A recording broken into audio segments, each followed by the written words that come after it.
Rise and shine, it's a brand new day. Cannon can take the stage, ready to play. Weekdays at 10, the cars in the scene. Coffee in hand, they're living the dream. Aggression in the voice, got the whole town awake. Bringing fire to the mic, make no mistake. Shows in the corner, spitting out facts. Dropping truth bombs, ain't holding back. Can in the morning, feel the heat. From 10 a.m. CST, can take a seat. We live and love that break in the mind. Light up your speakers, crank up the sound. They're talking about life upside down. Opinions exploded like a sonic blast. In the studio, they're built to last. With passion and grit, they engage and ignite. Every single week, they're a force can't fight. From sports to politics, This is a Huddle Sports Network broadcast. You can find us on Roku TV, Amazon Fire TV, Facebook, and of course YouTube. Get all your NFL news here first. Well, hello there, everybody. Good.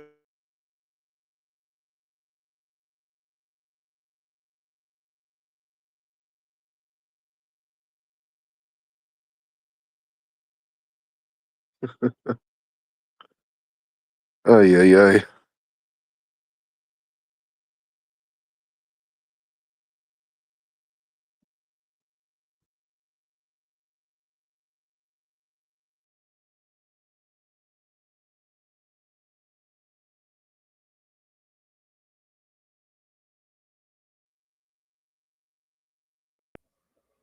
Hey, might be there we go. Holy shit, man!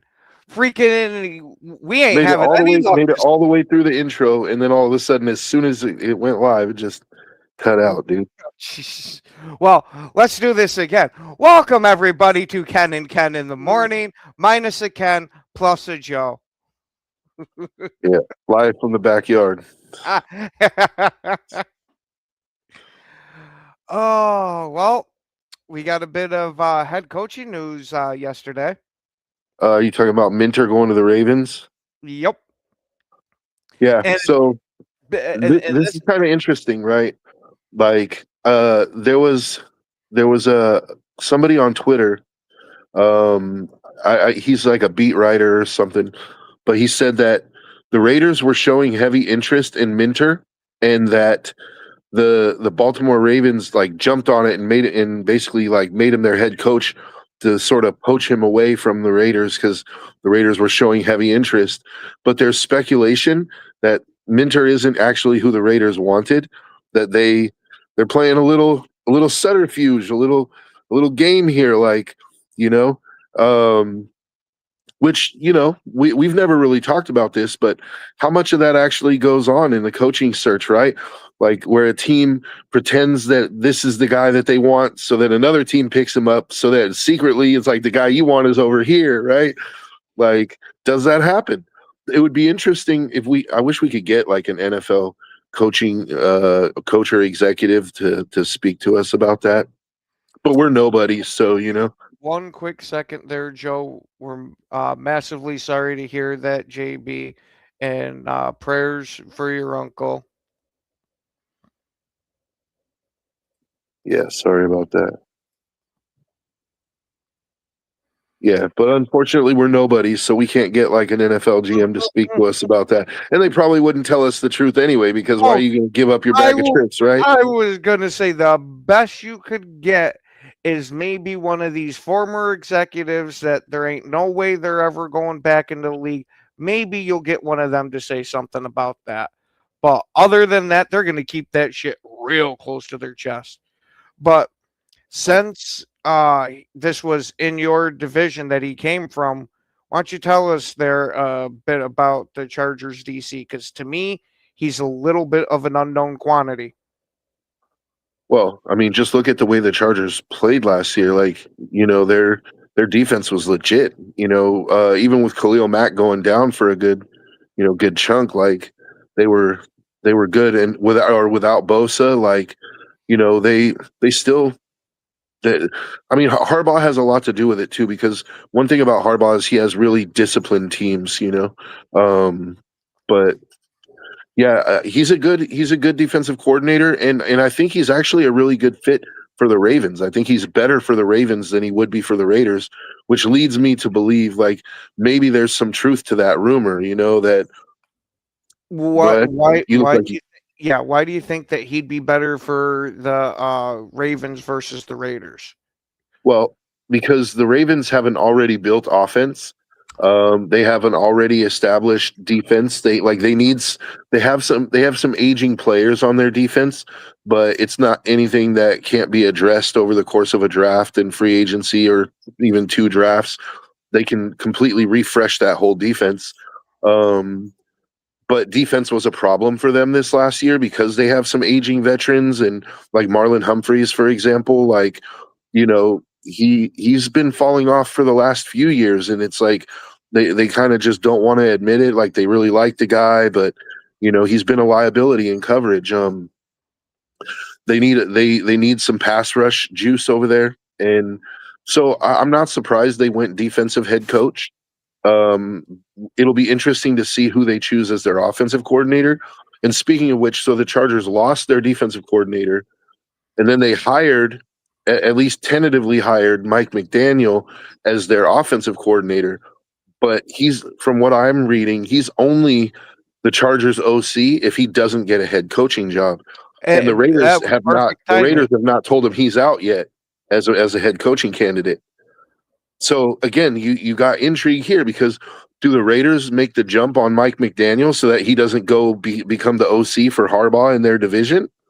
Like that's a question. That I think would be a massively smart move for them to do because I'm already a big fan of Mike McDaniel and his offense, but there are some questions with how his tenure with the Dolphins went, with it being so up and down.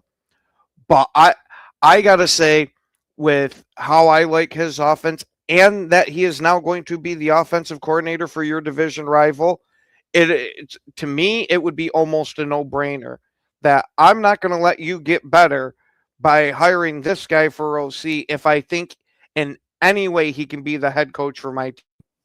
Well, and here's another thing is like, so if the Raiders actually did decide to hire Mike McDaniel as the head coach, right now, not only have the Chargers lost their DC, but now they've lost their OC as well. So now they're starting from scratch on a coaching staff, which any way you can weaken a division opponent, you definitely should. If it's feasible, you should do it, right? Mm-hmm. But I don't want to hire Mike McDaniel just for that reason, though. Like I don't want to hire Mike McDaniel just because it's weakening the Chargers, unless they feel that he's the best candidate.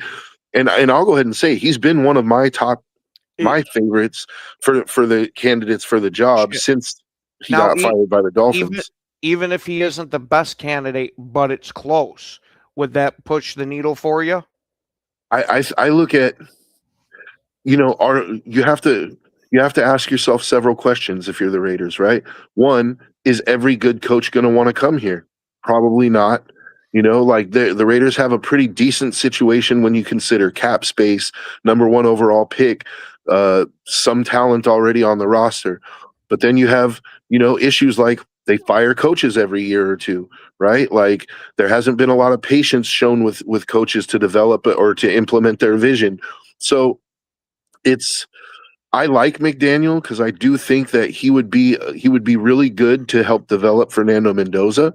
Like you see what he was able to do with Tua, right? Like Tua was hot garbage before McDaniel got there, and all of a sudden he turned him into a serviceable quarterback, right? Don't forget, there were a couple years that people were asking if Tua was a top 5 quarterback. Now, granted, I didn't agree. I didn't agree with it, but there were a lot of people talking about it. Yeah. So another one of the big coaching candidates that I've been kind of pounding the table for is Davis Webb, right? Like even though he has no head coaching experience, I just feel like he would be a good candidate too. But if we were to hire Mike McDaniel, it would really, if I was the Raiders, I would go offer Davis Webb that offensive coordinator job. I would talk to Mike McDaniel about it. Like, how about you give Webb the offensive coordinator job? Because then Webb gets his experience as an offensive coordinator, but when he gets poached, inevitably in a year or two, you're not going to lose your entire offense because the offense is McDaniels, right? Like it would be a good situation where you could like potentially, you get the benefits of Davis Webb for as long as he's there, but you don't have to make him your head coach and risk losing. It would be the best of both worlds kind of situation for me. But I don't know, because from what I see, the Raiders seem to be really in on Clint Kubiak. Like that's the guy that they kind of want, but I don't know. And Fred brings up another interesting topic too, that the FBI is looking into Jim Irsay's death because he was a part of, I think it was a rehab clinic or something like that. And they ended up giving him, I forgot exactly which combination of drugs it was, but they were giving him 2 controlled substances. And I know one of them was an opiate. I'm not sure what the other was. But are we going to see a retread of the Michael Jackson shit? We're about to see another doctor go. Look, doctors, they're trained in pharmacology and how drugs affect the body. I sincerely doubt that a doctor is going to prescribe 2 drugs that would have counteractive effects on each other or negative interaction with each other. I think it's more, instead of the negative interaction with each other, I think it's that it should have been medications that were monitored more closely, and then that he could have been taking more than he was prescribed to take, and the doctor was just continuously giving him more. Well, okay, and it was ketamine and painkillers, which that is one hell of a freaking combination. Yeah, I agree. It is a hell of a combination, but ketamine has been prescribed in low doses before. Painkillers, we talk about this epidemic of opioids in our country, especially with fentanyl, but nobody really talks about how, you can walk into a doctor's office and say my knee hurts and walk out with 200 Oxycontins, right? Like, I mean, it's gotten harder to do that as of recently. But I was going to say it's damn near impossible now. Because I still know people that get scripts like that. I want to know how they do, because there's a lot of chronic pain people that are bitching that they aren't even being prescribed even any of it at all. Yeah, that's what I'm saying. Like, most of what they're trying to push is the Suboxone shit.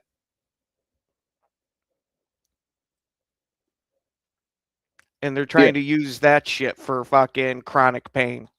Bro, it's like, if I go to the doctor, I could be bleeding out of my eyeballs, and they're like, oh, just take some ibuprofen, you'll be good, dude. Here, like, we'll have the nurse bring you some ibuprofen, and we'll charge you $800 for it. Whereas other people I know, they walk in and they walk out with scripts of like Oxy or, Norco, like whatever. It's ridiculous, because I could walking in like fucking Igor, and they'll still, we don't want to give you that stuff, but we'll give you some Suboxone, which is so much more addictive. Well, yeah, it's I don't know. I don't want to get sidetracked, but I just what I'm trying to say is that Irsay had documented substance abuse issues, specifically with painkillers. So if he took too much, that's not really the doctor's fault. Like, the doctor can only, he can't really like be there 24 hours a day to monitor you, like he's trusting you that you're going to take it as prescribed, right? Yes and no, is the doctors are supposed to kind of jump through hoops too, to make sure you're taking them right, with random pill counts and and using their judgment and how often you are calling for the refills of it. That there's been a lot of doctors that have been handed up and sent to prison just over that. Well, I've never met a single doctor that in this is just my anecdotal experience. I've never met a single doctor that called me that gave me pain meds and then called me and said like, "Hey, I need you to come down and show me how many pills you have left." Like, I need to. They do that a lot in this Yeah, area. see, I've never had that happen to me at all. But I live in California. I don't know. It's different states maybe, but yeah, that's what I'm saying. So, it's a sad situation because being a recovering addict alcoholic, like Mhm. I definitely feel pain for his family. Like losing someone to addiction is terrible. It sucks. Like because you watch the person that you love slip away, and unless they get help, there's nothing you can do about it. No amount of emotional appeal is gonna break through that. It's something that they have to get sick and tired of being sick and tired, Yep. and That- that's what it took for me. Mm. That's what it takes That's what generally. it took for me. So Because shit, Yeah. they were feeding me that shit since I was 13 years old, and Yeah. then wondered why I became a monster. Huh? Maybe that might have a slight bit to do with it. Granted, I definitely had my own part in it. Do not get me wrong. all the local grocery stores refuse to sell Ken Foil. Hey, I never foiled it, man. They're like, no, Ken. No, they just wouldn't let me buy straws in bulk. But we should probably get back to football. Back to football. Yeah, so I think Minter is a good hire for Baltimore, man. Like, I think he'll fix the issues they have defensively. The real question in Baltimore, though, is like, is Lamar Jackson happy there? Because there's been talks like that he didn't get along with Harbaugh, that he wanted an offensive minded coach, and then they go and they hire Jesse Minter instead. Like, there, as much as I don't want it, the rumor mill about Lamar being possibly traded to the Raiders is starting to pick up steam. I was gonna say I'm hearing a lot of it, and personally, if I was you, I wouldn't be against it, except for this little bit of the attitude problem. And granted, we don't know what's been going on behind closed doors because they could have been pissing in this guy's Cheerios freaking every day since he's been there. But Yeah, I'm not even going to talk about Lamar's attitude because that's low hanging fruit, man. Like, too many people talk about that, but let's be honest. Like, Lamar has been nothing but the consummate professional. The only instance I can think of was his contract situation when he was trying to get that new deal, and even then, it wasn't that he was trying to be difficult. He just didn't want to go through an agent. He wanted to negotiate his own contract. Like, he has the right to do that. It's probably a bit foolish, but it ended up working out for him, right? He got a similar to the Deshaun Watson deal. Like, but on the field and off the field, press conferences, like Lamar has never been the type to throw his teammates under the bus. He's always taken accountability for his actions, for his losses, and so he's been a consummate professional. So I'm willing to forego commenting on his attitude. The reason why I don't want him is his injury history. Like, as we go on, his style of play is not sustainable into your mid-30s, right? Like, it's just not. Like, we're already starting to see the wear and tear on the wheels, right? Like, he's not able to stay healthy a whole season. He's going to miss 3 games, maybe 5 games in a season. And I don't want to pay a guy $55 million a year that's only going to be there for 11 games. I just don't. Like, and that's even including the fact, like, you have a chance to bring an MVP quarterback in and you have Tom Brady in the building. What could Tom Brady teach Lamar? If Lamar is humble enough to be like, this is the GOAT, I have a chance to learn from the GOAT. If he's humble enough to do that, I have no doubt that there's something that Tom Brady could add to his game, dude. Yeah, I don't think there's many people out there in this world that would sit there and say, I'm a quarterback and I got one of the best quarterbacks ever in the building with me. I'm not going to listen to a word that he's going to say. You got to, okay, I assume that you'd be sitting there hungry for that shit. Any insight you can give to help fucking make this process go any better, I'm all for. Yeah, but Tom Brady is not one of the best quarterbacks of all time. Like, he is the best quarterback of all time. I don't Well, even think it's disputable, dude. Like, if and, you and ask, it's not like I'm a huge Brady fan. Like, his whole dynasty with the Patriots was built on our backs. So, like, well, I'm not. if you ask him, he names another quarterback as the greatest. Well, of course he does, because what's he gonna say? Like, it sounds pretty arrogant to say I'm the greatest that ever did it. He It, lets it, he lets his rings do the talking. I was going to say you got Michael Jordan telling everybody this shit. Yeah, That's but what Michael I want. Jordan's an asshole. That's what I want from the top guy. I want Uh, him to sit there and say, you know what? I am the best. yeah, If he can prove it, I want him to say it. yeah. Well, Michael, you got Michael Jordan for that. Tom Brady is not that. But I don't think it's disputable at this point in time. Like, Patrick Mahomes still has, he's still got time. There's a I was chance going that to he say, could. if he can come back from that injury and reinvent himself as a quarterback and go on another Super Bowl run, I hate to admit it, but he'd be in that argument. Yeah. Because shit, he's already knocking on the door now. Yeah, he's already knocking on the door now. But as of right now, Tom Brady is the GOAT. So, But Peyton isn't the man that Brady said. yeah. So maybe Joe Montana. It would have to. I would say Joe Montana if you were going to say anyone, but that's only because Joe Montana was undefeated in Super Bowls, and it was a 12, but a different 12. Oh, well, yeah. I mean, if you're talking about most physically talented, yeah, and A-Rod was a very smart quarterback too. Like, I could see it, but for me, I don't think A-Rod was the best, because Tom Brady willed his team to victory in impossible circumstances. Aaron Rodgers, for whatever reason, there was a lot of NFC title games where you want to know what the huge difference was? Brady in that top 5 or top 10 defense every Super Bowl that he won. Rodgers only had one top 10 defense his whole career, and that happened to be the year he won the Super Bowl. Well, yeah, there's something to be said for that, but either way, I think, like, even with that potential of having, like, even with that potential of having Lamar be able to, like, rub shoulders with Tom Brady and have Tom Brady, add something to his game, I don't really want to make that move.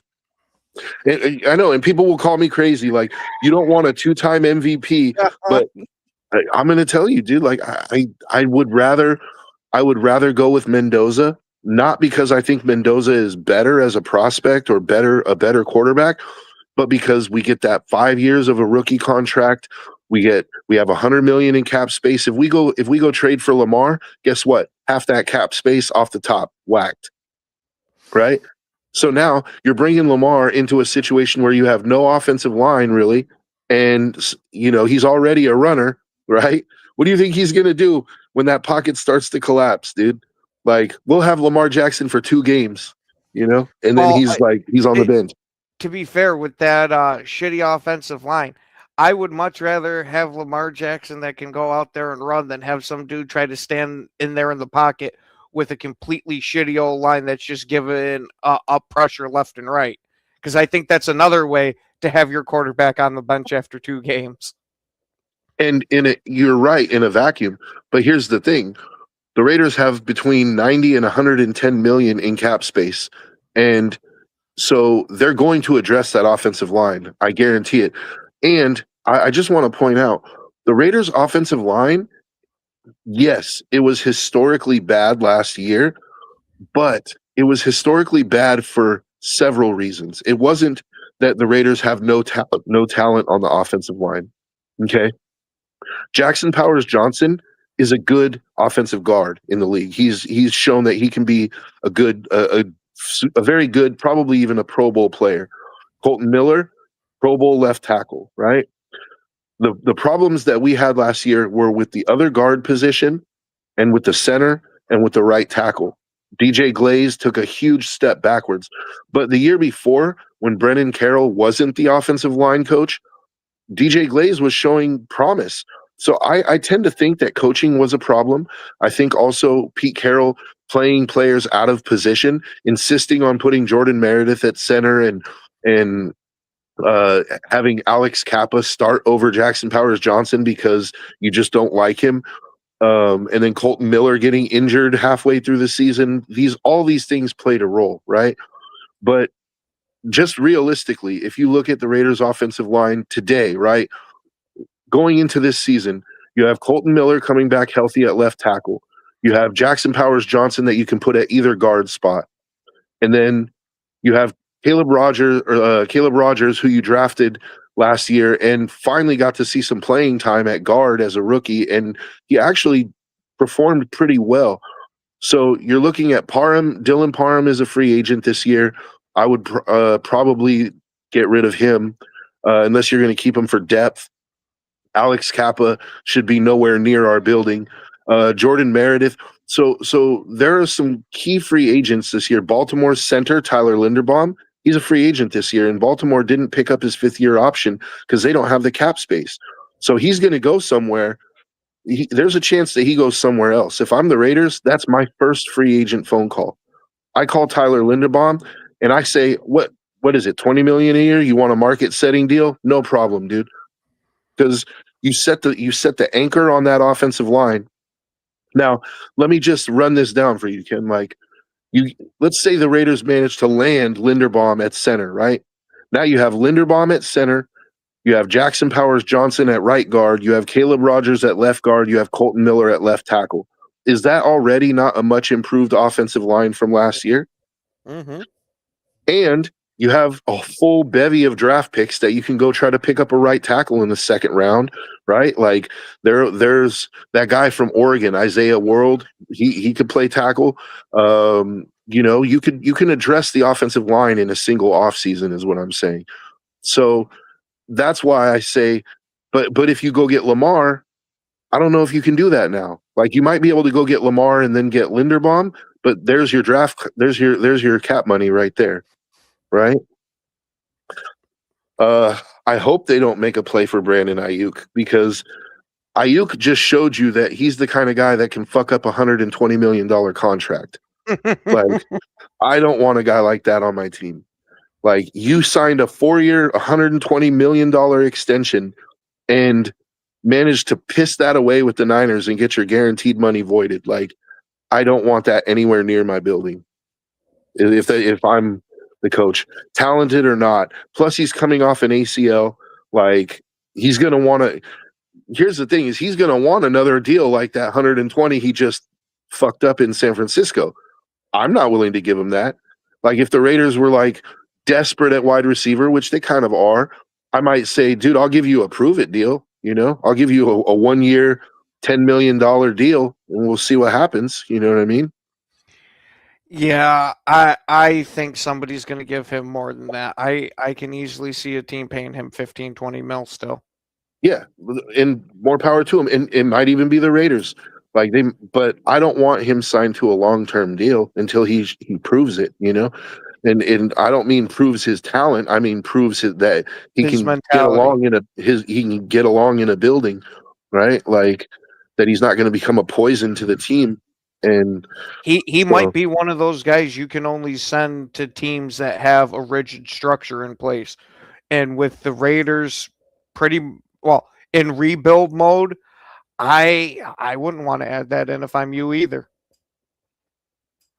Especially bringing a brand new quarterback in, and now your top weapon is unstable, to put it in a friendly term.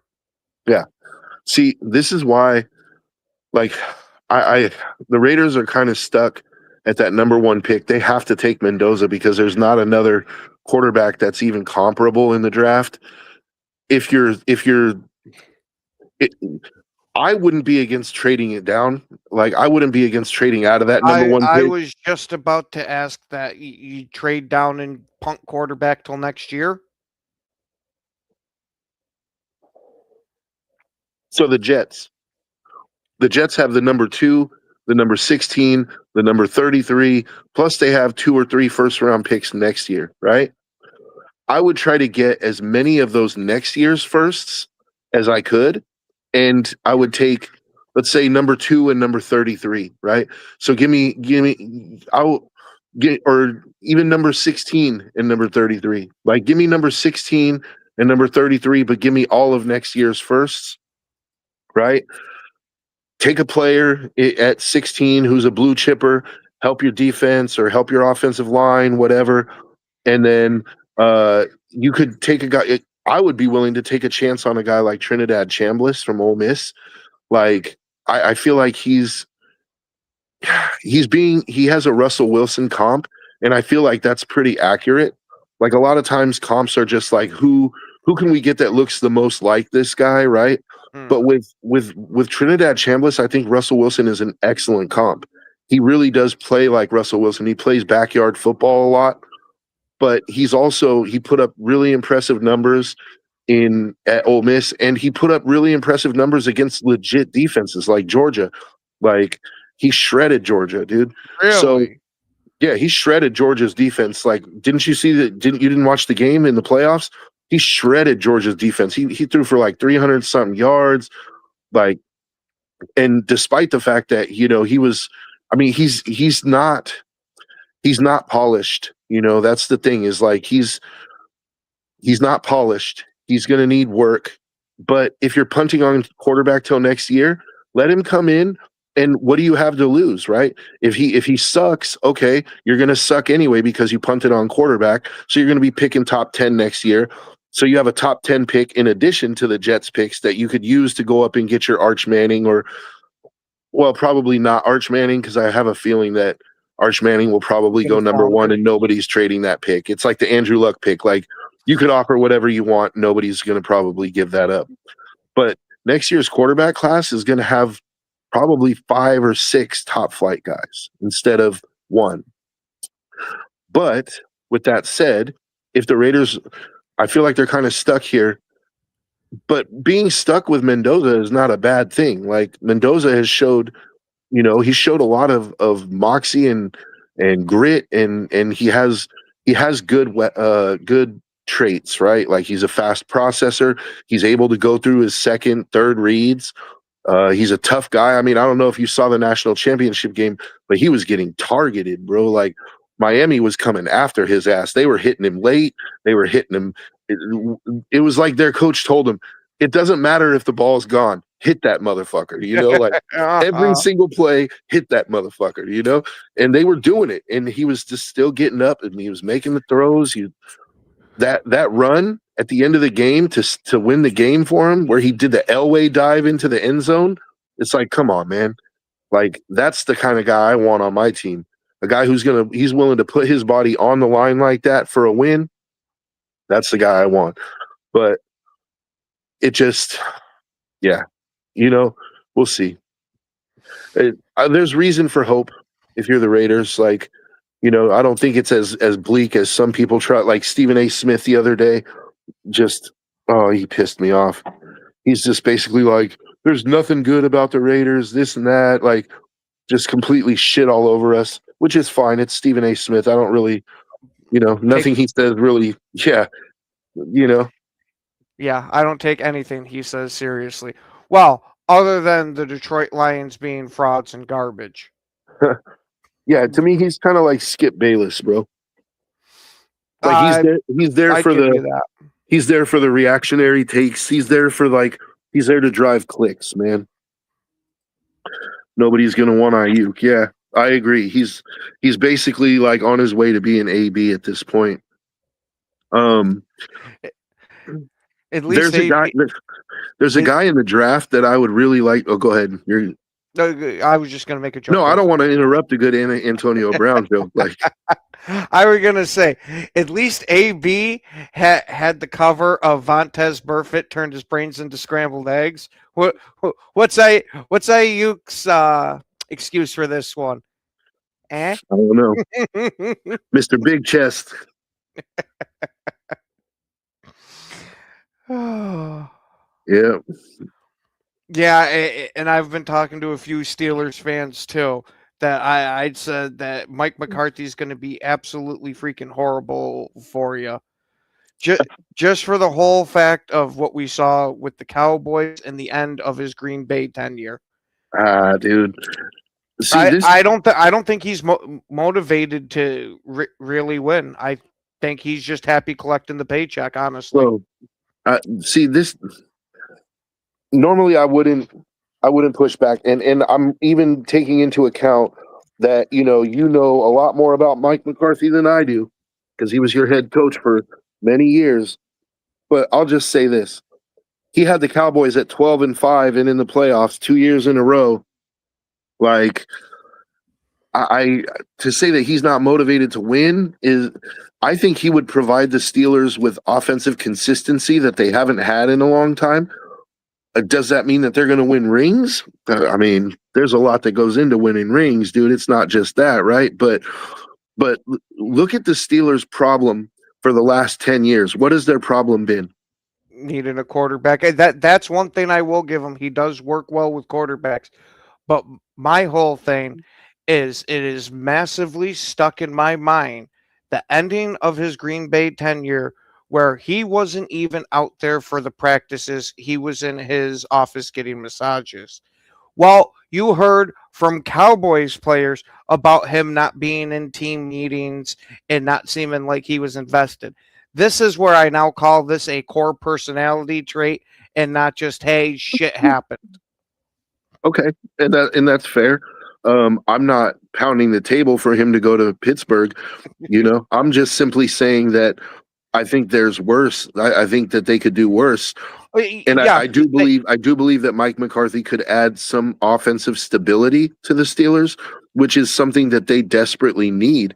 Like you look at this past season, even with Aaron Rodgers and DK Metcalf, they still were struggling to find their identity. Are we a defensive team? Are we an offensive team?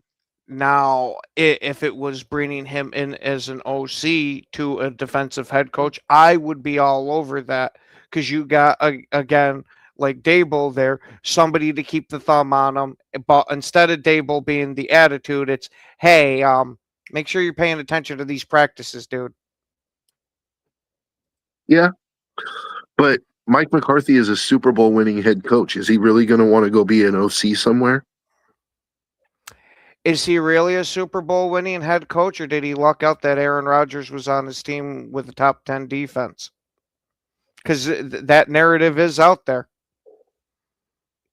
I really hate that narrative. I think you can be honest about Mike McCarthy without being unrealistic. And I think the people who say that are huge Aaron Rodgers fans.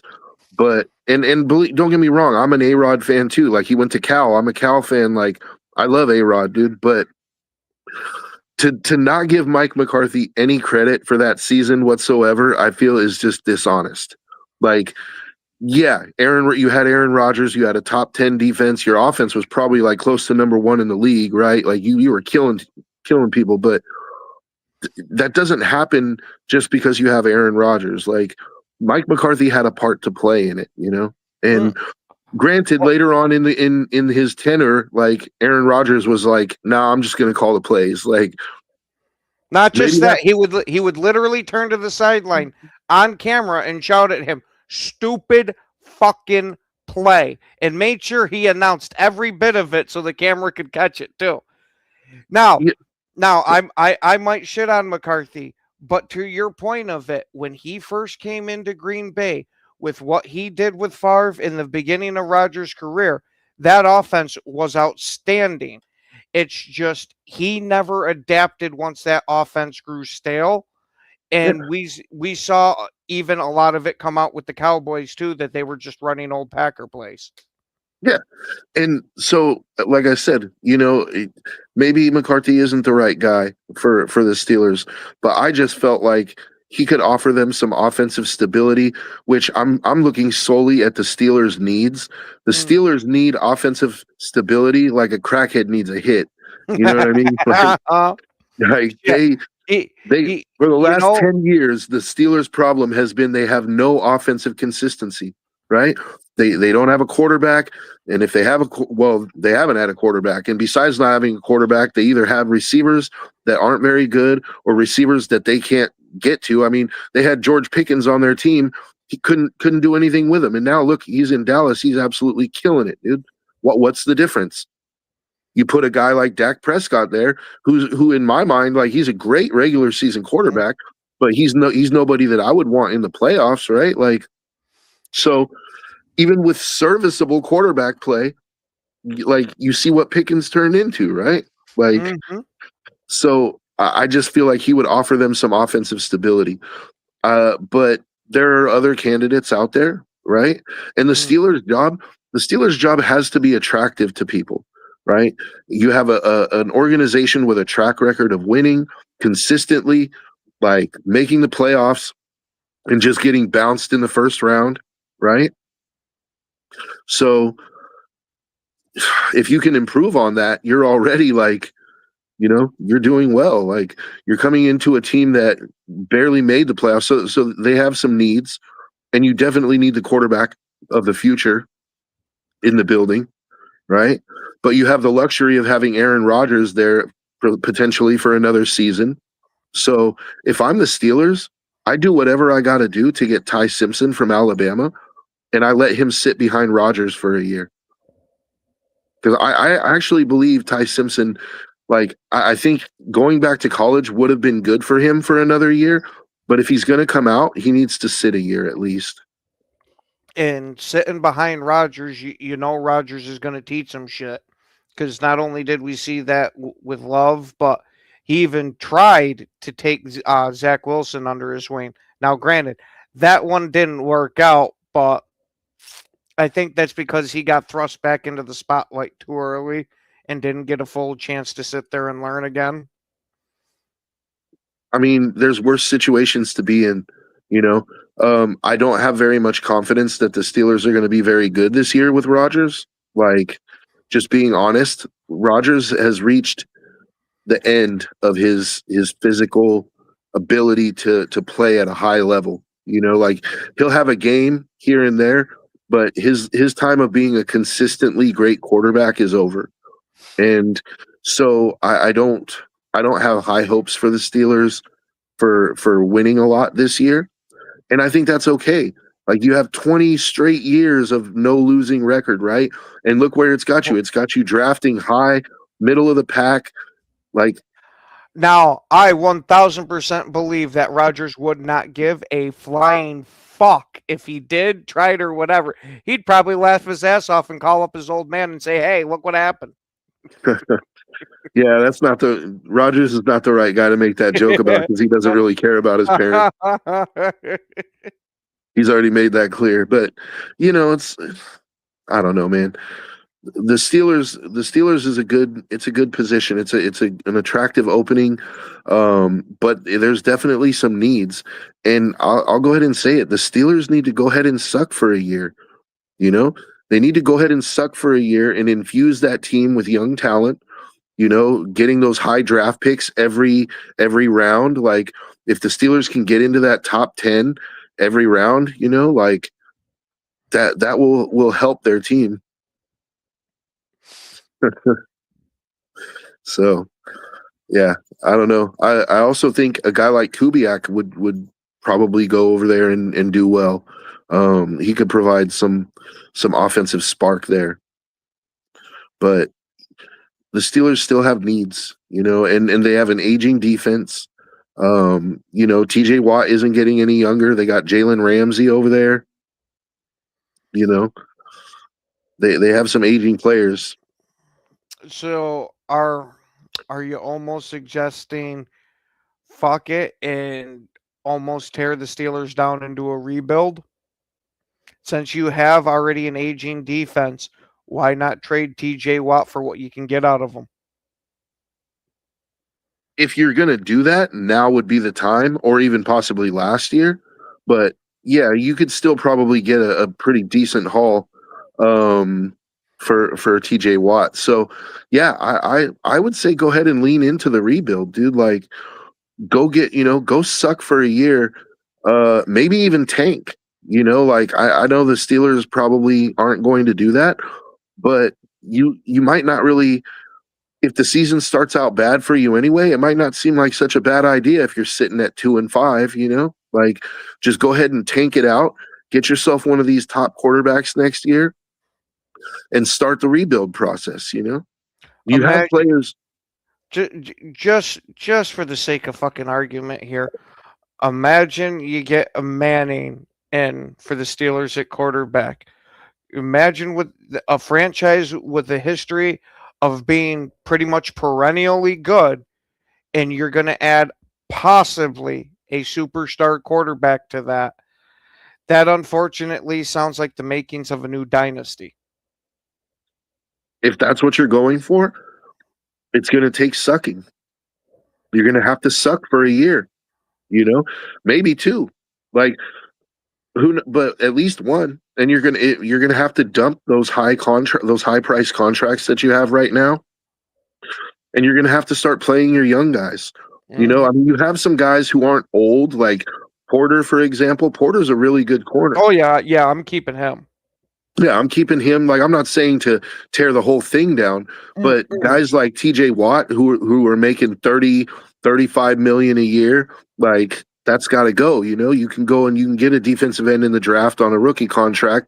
He's probably not going to be TJ Watt, but having TJ Watt isn't really helping you all that much right now anyway. Like, he's getting stats, but you're not winning games. And so No. Fred, where the disconnect here is you got to have a legitimate franchise caliber quarterback, not just, you know, Jared Goff, who hasn't amounted really to much. Why are you going to do that, kid? You want to know why? Because fuck the Lions. That's why. You know that I was just going to say, but now you know the Lions fans are going to tear the whole fucking chat up for the next 15 minutes. Like, so hold on. Yenser, please tell me you're joking. Maybe he's not. You know, with the nonsense going on in Buffalo, it wouldn't shock. Head coach is a little bit much, but I certainly would consider giving Philip Rivers a shot at OC. Like, why not? I mean, Philip Rivers, dude, he was a field general. That dude could diagnose a defense with the best of them, you know? That was never his problem. The mental side of the game was never his problem. Oh, we got ourselves a Broski Bear for the ending of the show. What's up, Broski? Oh my God, it's fucking true. It's fucking true. What's that? The Bills are interviewing Philip Rivers for a head coaching vacancy. What could go wrong? You know, from coaching a high school team to coaching the Bills. I mean, they're bound to lose. I'm telling you, I swear to freaking God, the owner is trying to do everything in his power to destroy the Buffalo Bills and make sure that they're not a freaking NFL team anymore. Because, dude, I said it yesterday. I'm going to go ahead and say it again. I think there is a decent chance that Josh Allen asks for a trade before training camp, dude. I really do. Yeah, and I think Max Crosby's getting traded to the Bears. To the Bears? Yep. Nah, we don't need that. They should probably send him somewhere where they can get a nice. Did you see him tweet out a little picture of himself in a Bears uniform and all the good stuff he said about Caleb? No. Yeah, he's like, basically, you play for a quarterback like that on your team, and it's infectious, man. Like, it pours into the entire team. Everyone gets like motivated by it, and then he put out a tweet of himself in a Bears uniform, and Caleb liked it.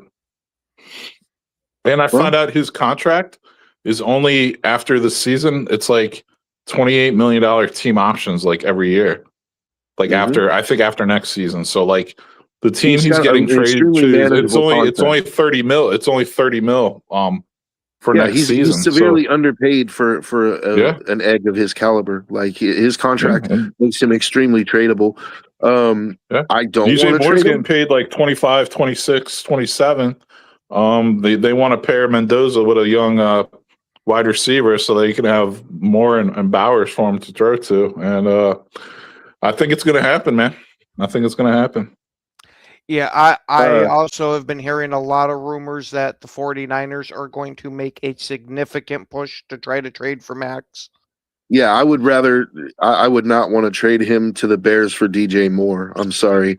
Well, Um, I'm I'm You sure don't good. you want get like you like Joe. You could probably get like a first and a third round draft pick along with that. You know what I mean? Yeah, but It I wouldn't don't. I just be don't like a want. head up player for player trade. But I don't. I don't want DJ Moore anywhere near our team after that. After that route he ran against the Rams, like uh, Yeah. that's what turned you off on him, not him going on the sideline during the middle of a play to stop for a sandwich. that. I mean, that was already there, but I'm like, Caleb was playing like shit at that time, and so I can understand the frustration. But no, to jog a route in the divisional round where you have a chance to win the game, like that's not the kind of effort that I want on my team at No, all. no. I wanted I him would going. rather I I would wanted him rather going go and after draft a last guy. year. There's a guy that'll be available in the second round. His name's Jacoby Lane from USC, and he's not a burner like DJ. You know, he doesn't have the speed that DJ Moore has, but he's your prototypical X. He's like 6'4", 200 pounds. He high points the ball really well. He's really good at contested catches. Like, he plays almost like a center. Like, you know, he boxes people out to make catches. Like, he's not a burner, like I said. So, you know, you're gonna have to rely on get speed elsewhere on the team. Like, you know, Trey Tucker is a speed guy, Dante Thornton is a speed guy, but he's a reliable possession receiver that I wouldn't mind the Raiders taking a look at in the second round. I don't want DJ Moore though. I'm good. So are you on board with Mendoza? Yeah, I mean, I'm with it, but I don't want us to go get a defensive coach and then, you know, change his offensive coordinator every year and just ruin him like we've done with others. You know, like I want to see him have continuity and I want them to get a young offensive mind that can grow with Mendoza. Like, even if that guy doesn't have a whole bunch of head coaching experience, obviously he probably won't as a young guy. Like, at least they can grow into the job together, you know, and you just have to have a little patience. Yeah. No, I'm curious to see how some of these head coaching vacancies are filled because there's a lot of like retreads out there, you know, or just coaches who've been longstanding coaches in the league who maybe didn't get hired last year, took a year off. Then there's like, I mean, dude, there's a lot more vacancies than there are quality candidates, in my opinion. You know, like these teams are going to have to roll the dice on like someone who's never been a coach before. And it's one of those, like, you know, like the Bills, grass is always greener. Like, okay, but what's your plan to replace McDermott? Are you just going to roll the dice on some young, aspiring, you know, 35-year-old who's Apparently, over Phillip Rivers is caffeinated? the Like, plan. you know what I mean? Like, what are we doing? Apparently, Phillip Rivers is the plan. Oh my Okay, God, so And they're trying to save said this. money on the O. No, they're trying I to save said money this. on the O line because they're just gonna have his like family play O line. I guess like they're gonna have all his sons play O line. My thing was I don't know if I would offer him a head coaching job, but I might be willing to take a chance on him as an OC. You start out with him as like a quarterback coach and see how that goes, and then go from there. Like, Yeah. that's about it. But with Philip Rivers' career, and he at least has quite a few years of high school coaching experience. Granted, huge difference between high school and the pros. I wouldn't be against giving him a shot at OC, but I definitely wouldn't be like, oh yeah, this is going to be the thing that puts us over the top. It's more one of those, hey, fuck it, let's roll the dice. Right. Mhm. But yeah. Yeah, I really hope Yeah. that they don't trade Max Crosby to the Bears. I'm with you, Joe. And if they did, if they were going here's to the thing, put like, together I'm a not package, even like, you know me, I'm like, I don't buy rumors and shit like that. And but like this is actually like this shit actually happened, and I literally just found out about it like today. yeah, So I'm like, oh shit! Like, I mean, that's, yeah. the more Yeah. you know, it's come to the point where it's like I don't want to get rid of Max, but if they do, it's not going to make me stop being a Raider fan. Like, if Max wants to go somewhere else, I want him to go where he feels he has a chance at a ring and he's happy. Okay, if he doesn't want to stick around, I'm fine with that as long as we get compensated fairly. But if I'm trading him to the Bears, I don't want DJ Moore. I want Rome Odunze. I'm making that part of the package. Give me Odunze and give me a first and whatever, and we're good. Like, we can call it good. It'll suck to lose Max, but Max he's pretty much on an island in that defense right now anyway. He's by himself. I'd like to see him go somewhere where he has additional players that imagine what Max could do on a halfway competent defense, like. Yeah, I'd love to see him getting coached up by Dennis Allen. And from the sounds of it, they're going to be investing a lot into building this defense up this offseason. So, yeah, that would be something. And from a Bears fan perspective, hey, I would rather trade you DJ Moore, but if you wanted a Dunze, that's not stopping me. You can have a Dunze, a first and a third, and I would do that all day, all of the night. Yeah, I like Odunze. Like, I don't think he's reached his full potential, and he doesn't have the attitude problems that DJ Moore has, and he doesn't have the effort issues. So for me, it's like I would take Odunze just because you don't know really what his full potential is yet. I don't think it's been reached. And the Raiders are going to need help for Mendoza. Like, they're going to need somebody that can catch the ball besides Brock Bowers. So, if it solves that problem. Or at least it goes a long ways.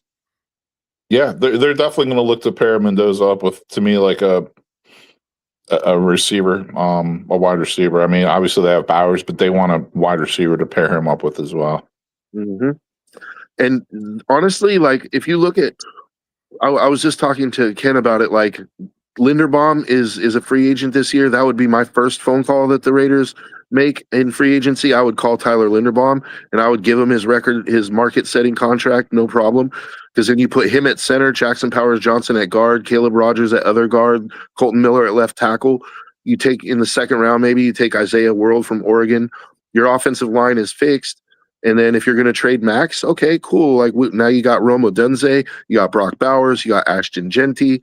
Like, you have an offensive core that you can work with, and then you have players that you don't really know what you have yet, like Dante Thornton and Jack Betch. Betch didn't really impress me that much this season, but he also didn't get the ball thrown to him a lot. So you don't know what you have there, but at least you have a core that could, you could work with, and an offensive line that's not going to get Mendoza killed. All right. But, we have unfortunately reached that time here, everyone. We want to thank everybody for watching. Thanks for taking your time to comment. Have yourselves a wonderful rest of your day until it's time for Packer Backer Boys tonight at 7 Central. And then make sure you tune in for that. But as always, it's go Pack. Caleb's your daddy. Caleb ain't anybody's daddy. He got cut by your Josh father. Jacobs. Raider Nation, baby. Yeah, yo, it's game time, ain't no messing around. Huddle Sports Network, the best in town. From NFL rumors to the latest trends, we got all your sports, just tune in, my friends. Catch us on Roku, Fire Stick, take your pick. Facebook.